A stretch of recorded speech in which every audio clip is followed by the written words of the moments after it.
और चलिए अब आपको लिए चल रहे हैं गुजरात, जहां पर गृह मंत्री अमित शाह इस वक्त एक कार्यक्रम में शिरकत कर रहे हैं और वहां मौजूद लोगों को संबोधित कर रहे हैं। बाळकोना माँ-बापने पण वालीओने पण विनंती करवा मागू छूं કે બાળકોને વાંચવાની આદત પાડજો।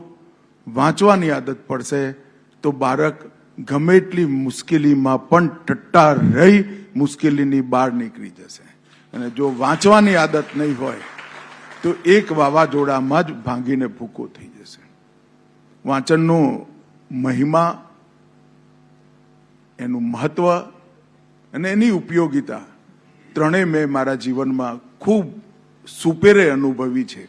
એટલા માટે જ હું બધા વાલીઓને પણ વિનંતી કરવા માંગુ છું કે વાંચવાનો જે ક્રમ અને એના સંસ્કારની પદ્ધતિ બાળકને નાનપણથી જ બાળ સાહિત્યથી વાંચવાની આદત પાડવાથી લઈ એને એના મન, જીવ અને આત્માની ઉન્નતિ સુધી લઈ જઈએ અને આપણી ભવિષ્યની પેઢીનું નિર્માણ કરીએ। હું ગુજરાતના વાચકો અને ગુજરાતના સારસ્વતોને પણ વિનંતી કરવા માંગુ છું કે સસ્તું સાહિત્ય મુદ્રણાલયને તમે યોગદાન આપજો, આગળ વધારજો અને અમારા સૌની મદદ કરશો એવો મને અતૂટ વિશ્વાસ છે। આપ સૌનો ખૂબ ખૂબ ધન્યવાદ। નમસ્કાર, વંદે માતરમ।